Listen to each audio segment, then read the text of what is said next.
तो ख़त्म हो गया, अब नहीं रहा, बहुत कम रह गया, बस 1-2% ही, मगर अब नहीं रहा। बहुत सारे ऐसे वाक़यात आपने देखे भी होंगे, मुस्तफ़ाबाद में भी ऐसा हुआ है। छोटे से बच्चे ने एक जगह एक उस्ताद ने सिर्फ बीड़ी पीने के लिए रोका, जाकर के उस्ताद की गर्दन काट दी। अस्सलामु अलैकुम वरहमतुल्लाहि वबरकातुहू। दोस्तों, बागपत ट्रिपल मर्डर केस में अब तक ना जाने कितनी खबर सोशल मीडिया पे आई है, कितनी न्यूज़ें आई, लेकिन आज आपके सामने मैं मौलाना इब्राहिम का पूरा इंटरव्यू लेकर के हाजिर हुआ हूं, जिसमें वो सब कुछ बताते हुए नजर आएंगे, सब कुछ बताएंगे और सब कुछ बताया भी है उन्होंने कि शुरू से लेके आखिर तक, शुरू से लेके कार्यवाही तक, यानी क्या क्या मामले, क्या क्या मसाइल आए और उन पर क्या क्या इल्जामात भी लगे। और मैं वीडियो शुरू करने से पहले सिर्फ 2 बातें मैं आपके सामने ये रखना चाहता हूँ, ये कहना चाहता हूँ। ये 2 बातें आप समझने की कोशिश करें। कमेंट बहुत सारे आते हैं इस तरीके के, तो आप कमेंट करने से पहले इस बात का ख्याल रखें कि जब कोई इतनी बड़ी घटना जब घटती है, जब इतनी बड़ी घटना घटती है, तो अल्लाह ताला ने आपको अक्ल शूर से नवाजा है कि अगर पकड़े भी गए, ठीक है, बच्चों को पकड़ लिया गया, उन्होंने गुनाह कबूल भी कर लिया, तो आपको क्या लगता है कि मात्र 6 घंटे में इतनी बड़ी वारदात को कवर किया जा सकता है या फैसला सुनाया जा सकता है, या ऐसा हो सकता है कि किसी से कोई सवाल और जवाब भी ना हो। बहरहाल मैं ज्यादा इस बात पर अभी बात नहीं करूंगा, वीडियो के आखिर में इस पर बात होगी। पहले आप इस वीडियो को पूरा वॉच करें, पूरा देखें, समझें, और मौलाना इब्राहिम का पूरा इंटरव्यू है, आप इसको देखने की और समझने की पूरी कोशिश करें। वीडियो छोड़ करके बिल्कुल न जाए। चैनल पर न्यू आए हैं, चैनल को सब्सक्राइब करें, ज्यादा इस वीडियो को शेयर करें और लाइक जरूर करें, ताकि हर वीडियो का अपडेट आप तक पहुंचता रहे। बिना किसी देरी के चलते हैं वीडियो की तरफ। 5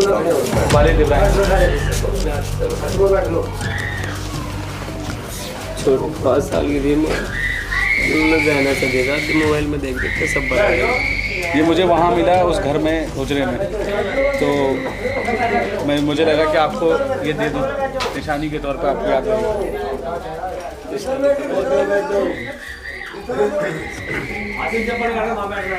अल्लाह ताला आपको सब्र दे। केस है, पूरे देश में खलबली है और एक सिरहन दौड़ जाती है जब पता लगता है कि 2 छोटे बच्चों ने अपने हाथों से एक महिला का गला रेत कर उसकी हत्या की, और उन छोटे छोटे बच्चों को भी नहीं छोड़ा, मासूम, जो वहाँ उस वक्त सो रहे थे। मौलाना गए थे दारुल उलूम, क्या सोच कर गए थे, क्या उन्हें पता था या नहीं पता था कि जब वो लौटेंगे तो उनके घर में कुछ भी नहीं बचेगा। फर्श पर खून के धब्बे मैंने आपको दिखाए। आप ये भी देख रहे हैं कि बहुत सारी अलग अलग थ्योरीज सामने आ रही हैं कि मौलाना का हाथ इसमें हो सकता है। मौलाना इब्राहिम की मैं बात कर रहा हूँ, लेकिन पुलिस की जो इन्वेस्टिगेशन है, इसी फैक्ट की जो सबूत पुलिस ने कोर्ट के लिए तैयार किए हैं, जो रिक्रिएशन पुलिस ने हमको समझाया, आपने भी देखा, हर एक चीज़ जो बयान कर रही है, पुलिस पूरी तरह से कॉन्फिडेंट है। मौलाना इब्राहिम उस मस्जिद में तकरीबन कुछ साल से इमामत कर रहे थे और उनके बच्चे, छोटे छोटे 2 मासूम बच्चे, और उनकी बीवी उस हुजरे में रहती थी मौलाना साहब के साथ। ऐसा हो गया। अब आपको ये महसूस होगा ये पूरी स्टोरी देख के जो मैंने आपको दिखाई कि मौलाना इब्राहिम का क्या हाल है। उनके ससुराल वालों ने उन पर तरह तरह के आरोप लगाए। पूरा मामला इन्वेस्टिगेशन का है, कोर्ट में दूध का दूध और पानी का पानी हो ही जाएगा। लेकिन मौलाना इब्राहिम, इनके कंधे पे एक बड़ा बोझ, अपनी औलाद को, अपनी अहलिया को इन्होंने कब्रिस्तान पहुंचाया, सुबुर्द खाक किया। अब इनकी हालत क्या है मैं आपके सामने पेश कर रहा हूं। मौलाना इब्राहिम से हम शुरू से कोशिश करेंगे जानने की कि उनका इस पूरे मामले में क्या कहना है। उन्होंने जब वो उस प्रोग्राम से लौट के आए दारुल उलूम देवबंद के, तो उन्होंने क्या देखा और अब क्या हालात हैं, आइए जानते हैं मौलाना इब्राहिम से। पूरा ही देखना चाहते हैं। साहब, मैं आपका शुक्रगुजार हूँ कि आपने मुझे वक्त दिया, तो इसलिए क्योंकि इतने गम में किसी को परेशान करना हमारा भी मकसद नहीं है। मैं सिर्फ ये चाहता हूँ कि लोगों तक वो हकीकत जो आपकी है वो भी पहुँचे। आप सब टीवी पे देख रहे हैं, सब लोग अलग अलग तरह की कहानियाँ बना रहे हैं, सीबीआई जांच कराओ और ये कराओ। असल सच तो चाहे सीबीआई जांच करे या पुलिस, जो सच है वो सच सामने आएगा। आप जब लौट के आए थे और वो पूरा मामला उस दिन का है क्या, आपकी ज़ुबानी ज़रा एक्सप्लेन कीजिए ताकि लोगों को साफ साफ सही शब्दों में पता लगे मामला है क्या आपकी तरफ से। उस दिन 11 तारीख में जी 7:45 के बीच में मैं दारुल के लिए निकल गए थे। जी हमारे कुछ साथी भी हमारे साथ थे। जी हम वहाँ पहुँचे 11:15 के बीच में। उसके बाद हंसी खुशी अपने उस्तादों से मिले, बैठे, मुलाकात हुई। दारुल के जो असातिज़ा हैं वक़्फ़ दारुल के, उसके बाद नमाज अदा की। नमाज अदा करने के बाद कुछ देर के बाद बस जैसे ही हम कुछ सामान किताबें वगैरह ख़रीदने के लिए निकले तो फ़ौरन फ़ोन आता है 2:45 बजे के करीब कि मुफ्ती साहब आप जाओ, जिस हाल में भी हो आ जाओ। मैं बोला क्या हो गया? बोले नाश हो गया, सब कुछ ख़त्म हो गया। मैं क्या हो गया? कहने लगे बस कुछ नहीं पता, सब कुछ ख़त्म हो गया, आ जा भी हो तुम जल्दी आ जाओ बस। वहीं की औरतें थी वे जिन्होंने फ़ोन किया। मेरी बेटी से मेरी 10:10 पे जो है मेरे पास मैसेज आया व्हाट्सएप पे, और 2 बार 8:45 और 9:07 के बीच 2 बार मेरी अहलिया से बात हुई। एक बार 2 मिनट कुछ सेकंड बात हुई, फिर एक बार 45 सेकंड बात हुई। सही बात, अच्छी खासी बात हुई। बोल भी रही थी बच्चों के आराम ले आना, मेरा भी आराम ले आना देख के अच्छा सा कोई। 2:45 बजे वहाँ से आए, चले। जब ख़बर मिली तकरीबन 2-2.5 घंटे में हम वहाँ पहुँचे। पहुँचने के बाद सब कुछ ख़त्म हो चुका था। पूरी गली, पुलिस, पब्लिक, बहुत ज़्यादा, सब कुछ लहूलुहान देखा, सब कुछ ख़त्म हो चुका था। दुनिया बर्बाद, मेरी दुनिया उजाड़ दी गई, जीते जी मार दिया गया, सब ख़त्म हो गया। तो मौलाना इब्राहिम, मैं ये पूछ रहा हूँ आपसे कि जब आप वहाँ पहुँचे और आपने ये हालात जब देखे आपके सामने, तो पुलिस ने पहले आपको गिरफ्तार करने की कोशिश की, क्या मामला, पुलिस ने कैसे इन्वेस्टिगेट किया? पुलिस ने जैसे मैं वहाँ गया, पुलिस ने मेरे से तुरंत तो नहीं की। जब उन्होंने मुझे कहा कि थोड़ा उसमें संभल के काम लो, दिलासा दिया, और लोगों ने भी मुझे पकड़े रखा। उसके बाद उन्होंने मेरे से पूछताछ की, किस टाइम यहाँ से निकले, कौन कौन साथ थे, किस तरीके से, कैमरे को कौन चलाना जानता है। मैंने वो सारी डिटेल्स उनको लिखवाई। उसके बाद कहने लगे चलो तुम्हें सूरत दिखा देते। मैंने कहा मैं कि मेरे बच्चों को मुझे एक बार शक्ल तो दिखा दो, सूरत तो दिखा दो। तो बोले चलो बाहर गाड़ी खड़ी है दिखा देते। मुझे ले करके चल दिए, बागपत चले गए। वहाँ जा कर के मेरी सारी जांच की उन्होंने, मेरा मोबाइल भी ले लिया और खूब मेरे मोबाइल की भी चेकिंग की। मुझे कोई मोबाइल नहीं दिया उन्होंने। पूरी रात जो है कस्टडी में रखा और मेरे से जो है पूछताछ की। बागपत जो है मेरी हाथों की भी चेकिंग की उन्होंने, रिपोर्ट की। तो इस वजह से चेक किए थे, आपके हाथ, मेरी पुलिस से बात हुई थी कि खून के निशान अगर आपके हाथ पे होते हैं तो उसके सैंपल्स जी पकड़े जाते हैं जांच में, जो आपके हाथ से नहीं आए, उन बच्चों के हाथ से आए हैं, पुलिस ने मुझे बताया। आगे बताइए आप। उसके बाद फिर मुझे फ़ोटोज़ दिखे गए, वीडियोज़ वगैरह कि इन्हें पहचानते हो गया। मैंने कहा हाँ जी। मैंने बताया ये है और ये दोनों बच्चे हैं। तो फ़ौरन जो है वहीं से ही आ गए। वहाँ सब ऑफिसर मौजूद थे, बड़े बड़े आईजीपी थे और एसपी साहब, दरोगा साहब, ये एसएचओ, सीओ सब थे। उनके सामने ही उस बच्चे से जो है मालूम किया गया। दोनों को अलग अलग कर दिया गया कमरे में, दोनों को अलग अलग रूम में करके। तो जैसे उनसे मालूम किया गया कि भाई देख उसने तो सारी बातें बतला दी, अब तुम भी बतला दो। तो इस तरीके से उनसे जो है पूछताछ की गई। उन्होंने आसानी से जो है बतला दिया, सारा कबूल आया उन्होंने, जिस तरीके से उन्होंने प्लानिंग की थी और जिस तरह से घटना को अंजाम दिया, वो सब चीज़ें उन्होंने खुद ही बयान किया ए से लेकर जेड तक।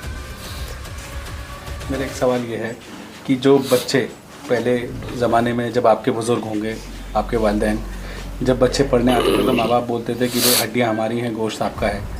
ये जो उस्ताद और शागिर्द का जो पाकीज़ा रिश्ता है जो ज़िंदगी भर चलता है, और आपके उस्ताद आपके पास मिलने आते होंगे, आए भी होंगे, अभी उस्ताद ही थे आपको वो। क्या महसूस होता है आज की जो तालीम है, जो बच्चों को उस्ताद सख्त होके उनका भला ही तो चाहते होंगे कि भाई ये पढ़ लें, सीख लें, आपको लगता है अब उन रिश्तों में कोई जान नहीं बची है, इस तरह से बदले की भावना पैदा हो जाती है बच्चों को? उस वक्त जो माँ बाप कहते थे कि जी हमें खाल तुम्हारी हड्डी तुम्हारी खाल हमारी, तो वो सच होते थे।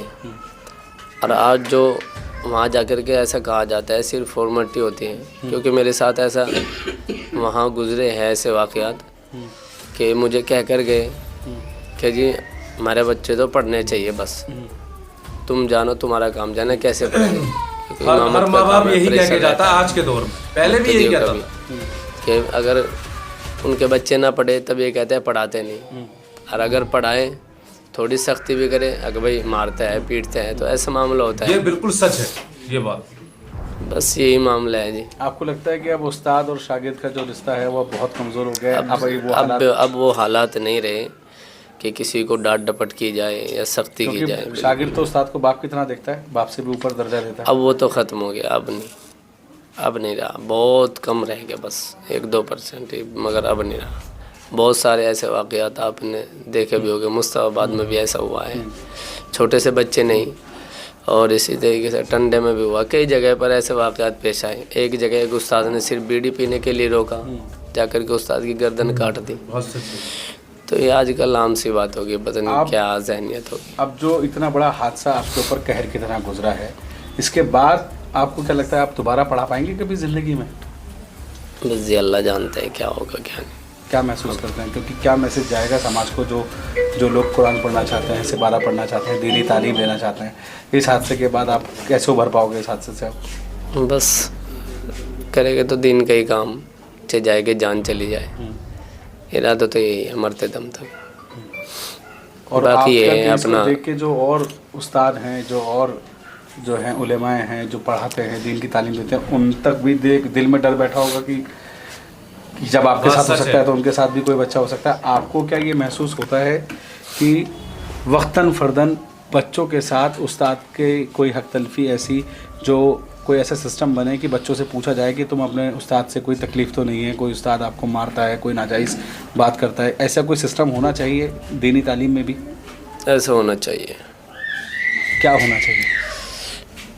कभी कभी पूछना चाहिए, चाहे ये कि वो खुफिया तरीके से हो, बच्चों के ज़रिए से हो, पूछ लेना चाहिए कि जैसे भाई एक तरफ आप हैं उस्ताद, एक तरफ माँ बाप हैं, कोई एक तीसरा आदमी जो न्यूट्रल हो वो विज़िट करे कम से कम किसी भी मदरसे में और बच्चों से ये पूछे कि तुम खुश हो, तालीम से खुश हो, अपने उस्ताद से खुश हो। ऐसा कोई सिस्टम होता तो शायद ये होता नहीं, ऐसा मानते हैं? ऐसा सिस्टम होना चाहिए, हाँ, बिल्कुल सही होना चाहिए, हाँ। क्योंकि आप तो जमीयत से जुड़े हुए हैं। आज इस बात का एहसास है कि हाँ ऐसा होना चाहिए। जी।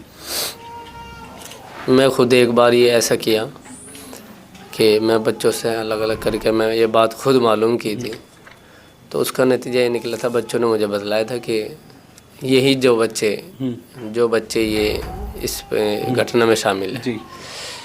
इन्हीं बच्चों ने जो उस वक्त भी गालियाँ दी थी बच्चों ने कि इन्होंने ये बस जब आप चले जाते हैं, ऊपर चले जाते हैं या कुछ कहते हैं तो ये गाली देते हैं उस वक्त। पुलिस का तो ये भी कहना है कि ये बच्चे का टारगेट आप भी थे। पढ़ाई में सख्ती करनी पड़ती है। नहीं, पुलिस का ये कहना है कि इन दोनों बच्चों का टारगेट आपकी फैमिली के अलावा आप भी थे। वो बोल रहे थे कि अगर आज मुफ्ती साहब भी होते तो इनको भी हमारा इरादा था कि बस इनका भी काम कर दे। मुफ्ती साहब, आखिरी सवाल और आखिरी तरीके की बात, आपकी ससुराल वाले आपसे नाखुश हैं और आप पे शक करते हैं और इस पूरे मामले को वो अलग नज़र से देखते हैं, आपका क्या कहना है, उनके लिए क्या मैसेज है?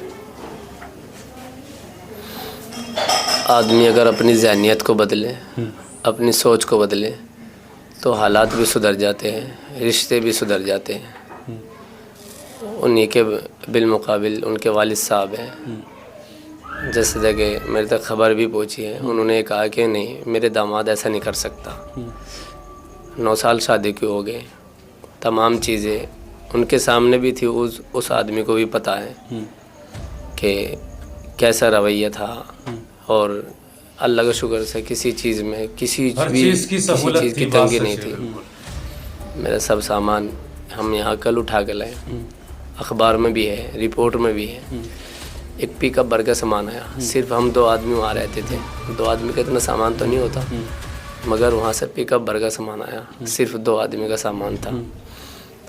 अल्लाह के शुक्र से अगर मैं इसमें बताऊँ कि शायद ही कोई औरत के पास मिले 10-10 जोड़ी तो चप्पल जूते हैं, बच्चों के भी, अहलिया के भी। और जब किसी इंसान को किसी से तकलीफ़ हो जब तो कोई ऐसा कदम उठाएगा ना। मुझे मेरी अहलिया से कोई शिकायत नहीं थी। मेरी अहलिया बहुत नेक साले थी, दिलों का नेक खातून थी, ऊपर वाला जानता है, दिलों का ऊपर वाला जानता है। पुलिस ने जिस तरीके से आपको इसमें से इस पूरे मामले में से साफ तरीके से निकाला, अगर पुलिस कुछ और करती तो इसका असर क्या पड़ने वाला था? बस जी उन्होंने सबूतों के आधार पर जो भी काम किया है जी, सही बात। उनका बहुत बहुत आभारी है। और उन्होंने इस पर जांच की है सबसे पहले तो, वरना उन्होंने मुझे टारगेट बनाया और मुझे लेकर के गए थे वो। अगर मुझे कहीं ना कहीं करोड़पति हैं कि कोई पुलिस खरीद ली, सिस्टम खरीद ये सारे इल्जामात लगे, बिल्कुल आम इमामती तो करता हूँ 10-12 हज़ार रुपये महीना, उसमें भी अपना बच्चों का भी खर्चा है। कोई ऐसा नहीं है बहुत सारे लगे, 1 लाख 2 लाख या 10 लाख रुपए मैंने दे दिए हो या मैंने जो है उन्हें खरीद लिया। जैसा कि आपने पूरा वीडियो वॉच कर ही लिया होगा, देख ही लिया होगा, पूरा मामला मौलाना को ले भी जाया गया। मैंने जैसे शुरुआत में कहा था कि 3 कत्ल होने के बाद, इतने बड़े काम को अंजाम देने के बाद में आप समझते हैं कि सिर्फ कुछ घंटों के ही अंदर ये सब रफा दफा हो जाए और इसका फैसला हो जाए। ऐसा नहीं हो सकता। इन्वेस्टिगेशन चलती है, जांचें चलती हैं। हालांकि मुफ्ती साहब ने इस पर क्लियर कर दिया है कि क्लियर हो चुका है। और एक बात और भी कही गई है मुफ्ती साहब ने, और ये वाकई में हमें इस चीज़ का दर्द है, हम जानते हैं, हमें तकलीफ है इस चीज़ की। ये वाकई में कि इस काम को करने वाला हो या फिर दीन की दावत देने वाला हो, दीन की खातिर, जैसे कि मुफ्ती साहब ने कहा, उन्होंने इंटरव्यू में पूछा कि अगर इतना बड़ा काम होने के बावजूद फिर आपका क्या मशवरा है कि आप मतलब दीन की दावत जारी रखेंगे, बच्चों को पढ़ाएंगे या नहीं पढ़ाएंगे? तो क्या कहना था मुफ्ती साहब का?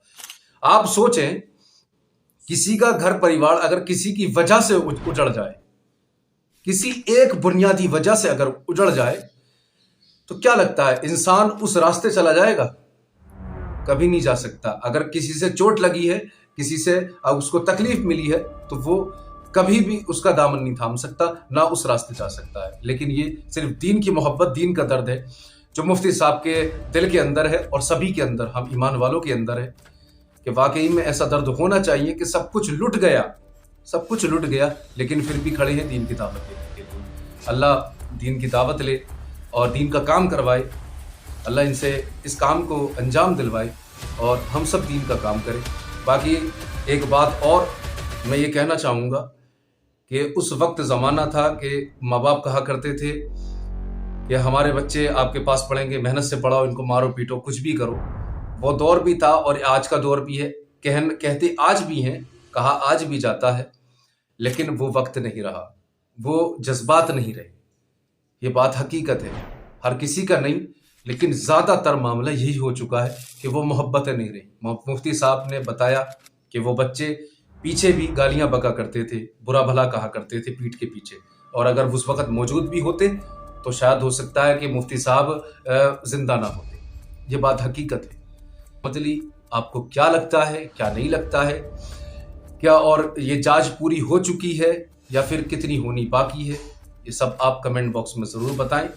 और हम मिलते हैं अगली वीडियो में एक और नए अपडेट के साथ में। हम मिलते हैं आपसे एक नए अपडेट के साथ में। इस ताल्लुक से अगर होगा तो आप तक ज़रूर पहुंचेगा। सब्सक्राइब करके रखें ताकि आपको मालूम हो सके। तब तक के लिए अस्सलाम वालेकुम व रहमतुल्लाहि व बरकातहू।